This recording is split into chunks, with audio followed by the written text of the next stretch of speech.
I'm broke the boss, I flip the script. Super Trucker Podcast got me fully equipped. Left the noise behind, now I'm stacking green. Voyager Nation make me live the dream. The results are in. Guys, check this out. We actually put polls out there regarding trucking and owner-operators across multi social media, especially YouTube. So make sure you go out there, put your vote in, and make your vote count. What we're going to do now is review the questions, size them up against what Mike thinks and his answer, and actually go to the polls and see what was the most common answer. So number one, your dispatcher offers you a low rate, but it's a really good round trip. What do? You A, decline immediately, ask questions, take it for what it's for, take it because it works, or yell and blame. I see the smile, man. Just let it go. Let them know. Well, it depends. For the most part, you just you take a load and you carry on. It's a very common situation for some owner operators coming out of Florida every single week. Yeah. The round trip, again, like if we're talking about the weekly round trip, then I get it. The round trip to come out of Florida, jump right back in, that's just kind of, that's not a good solution. But at the end of the day, if you have a developed relationship with your dispatcher, you gotta run with that. Or you need another dispatcher, or you need to work on your trust issues. Here we go. Like if I would be responding to that, I would choose, I think, the last question. Well, no cheating, man. You can't get my answer, brother. Just for shits and giggles. What was it like? Yell and blame. Yell and blame, because I know a lot of you guys out there. This is exactly what you do. But yeah, that's that. So the number one answer was actually ask questions. So, which leads to yelling and blaming, probably. So no, not necessarily. Okay, maybe your dispatcher is a snowflake, and then you asking questions sounds to them like you're yelling and blaming, which is a very reasonable thing to do. Just ask questions. But for the most part, work on developing your relationship with the dispatcher, so you're both on the same team, on the same page, shooting for the same goals. All right, so we're going to move to poll number 2. Here we go. What do you regret the most in trucking? 1, bought the wrong truck. 2, took bad advice. 3, did not plan. 4, quit too early. Well, you're still here, so you didn't quit just yet, so you're good. That's what I'm saying. Like, it's, I'm, you know what, I would say... You can't be looking at these answers, brother. Do you have to choose? Yeah, you gotta. We're sizing your answer versus what people said. Yeah. Okay, I would say did not plan. Yeah, that's always like, for as long as you're gonna do any kind of business, that's gonna be partially an answer, because there are gonna be some mistakes that we all gonna make. And why did we make those mistakes? Probably because we didn't thought it through. We didn't plan good enough. So even though in my head I was planning, how to take over the world, and at the end of the day, probably didn't plan good enough. Oh, here we go. But now the number one answer was took bad advice. Took bad advice. That's I think that's very, very common with people that are already out. Or that people that are paying the severe price for mistakes. Right. Yeah. But and I mean, like, my question is, like, I think it all comes down to planning, because advice on what exactly? On what? Who was advising you? It's kind of like sometimes we make this joke. Asking a homeless guy about mortgage. If you asking, hey, he's just trying to teach you financial freedom, man. Yes, that's accurate too. But if you really think about it, I think, yeah, just like pick your advisors carefully, look at them, see what we got that you want. If we only have the talk and nothing else that you want, that's all we got, just empty talk. All right, so there you go. Poll number 3. When do you make the worst business decisions? When I'm mad? When I'm broke? When I listen to Facebook? When I think I'm smarter than I am? All of those, actually. All of those. Like me personally, mostly when I'm mad. I know that for a fact. That's where the most mistakes are happening, because now you start thinking with emotions, and emotions are not the way to do business. Like look at the owner operators that we see sometimes failing. Right? What is the leading cause? The emotions. Emotional decisions, like not thinking it through, or like having a little problem, and now emotionally tripling, quadrupling that problem, just because, without any reasonable, common sense added to it. So I think when I'm mad, but at the same time, what was the other options? When I'm broke. When I'm broke, same thing. If you're already broke, most likely you already made some of those bad decisions, and now you are in the reactionary. Yeah, but something interesting. I was just going over with John today. We have an owner-operator doing very well for himself.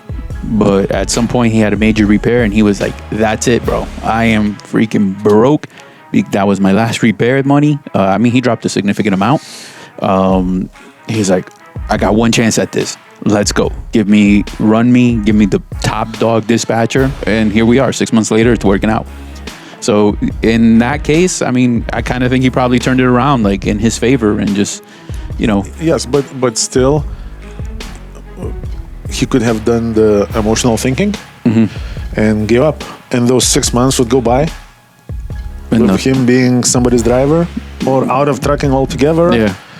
And now who knows where the individual would be. And look, if he does well for himself, then it's awesome. That's all that matters. But I can see how, again, emotional, financial decisions, when you broke, there is a reason why people say the rich get richer. Because you are, during financial distress, you're getting funneled into certain areas that otherwise you would not be in. And when you have financial strength, you choosing the direction where you're going. When you don't make financial decisions, when you are not in the position to call them, a lot of times you're only gonna be given one direction out of one, and you're gonna either take a risk or not. Yeah. And so it can be either way, but like the most common emotional decision every time I see owner operators, breaking trailers, breaking their trucks, getting into accidents. Why? Yeah. Because we mad. Conflicts with dispatchers, same thing. Financial struggle starts with being unable to control their emotions. Yeah, because that opens up that level of you get desperate, like that level of desperation. You just want to fix that situation, which leads to anger, and then here we go. And depends on your emotional stage. Like some people are gonna be so mad that we're gonna be, it may hurt even more, but I'll fucking show you. And then we just that was actually the number one answer. When I am mad, I make poor business decisions. So it's good to know that. I assume a lot of people answering those questions are people in trucking in the trenches, drivers, owner operators. So it's good to know. It's good to see that people are actually seeing that too. At least, even if we're not gonna come over and like admit it sometimes, because none of that matters. No. If we know we're already on the right path, that's all. Yeah. But some people won't do anything about it. But here we go. All right, here we go. One more poll to go over. What emotion causes truckers the most money? Pride, impatience, laziness, or fear?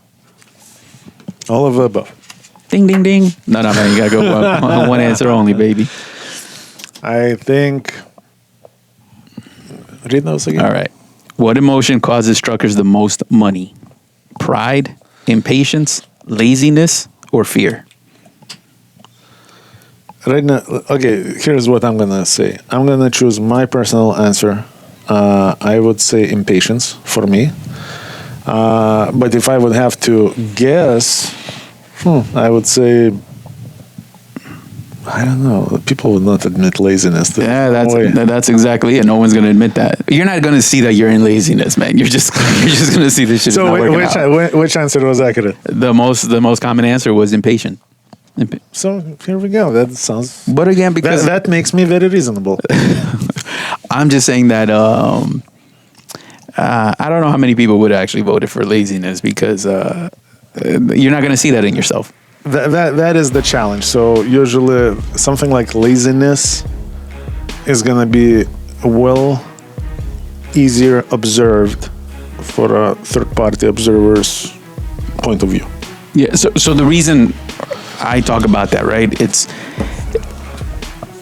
because of the following. Like, I think that an owner-operator, no matter what, has a truck and he has a business right there that he can turn it on and turn it off. But he can turn it on by just making a decision. For the most people who are not owner-operators, right? Think of your safety team, think of billing team, and everybody who's inside the building. For them to change their weekly, what they're bringing home, a lot of things have to align. Market, financial stability, work ethic, and blah, blah, blah. A guy gets promoted, not promoted, whatever the situation may be, right? There's a lot of things that they don't control.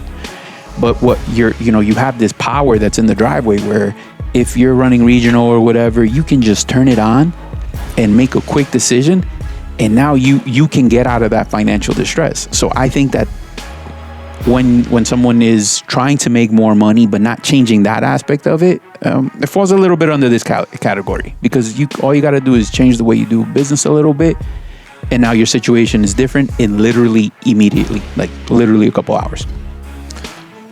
Well, yeah, I think pride would be also another one because that would kind of be a middle ground between impatience and laziness because that thing that you said, owner-operator can make a decision to just fire up his truck and hit the road.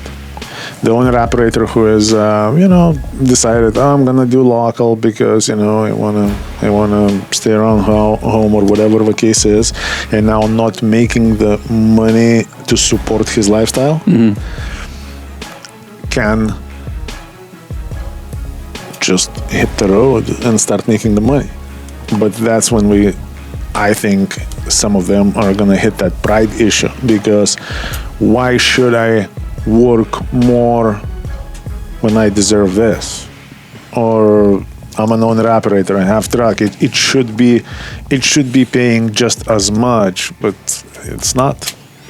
Right, and I think that the uniqueness of this industry, this platform kind of allows for that because not in most other industries, that's not really value. So if you came with the same game plan, hey, I only work 4 days a week, and you want to open up a barbershop, that's not going to work for you. Restaurant, plumber, anything. It's very limiting to your business. So this platform actually allows that versatility and what we call freedom, but it also gives you the same results of what you're putting in is what's going to come back to you. Here we go. All right, so those are the polls that we had, guys. Keep answering. We keep pumping them out, and we'll go over them. All right, guys, be careful because some of them are going to be traps. Be safe and drive safe. Take care, guys. Operators looking for the best business owner opportunity, look no further. I got all the programs that are going to make you successful. Everything to operating from 2 different fuel cards, top of the line trailers with a maintenance program that is unbeatable, to plates, insurance, you name it, we got it. All you got to do is give us a call, 863-342-5171. Learn more and get started.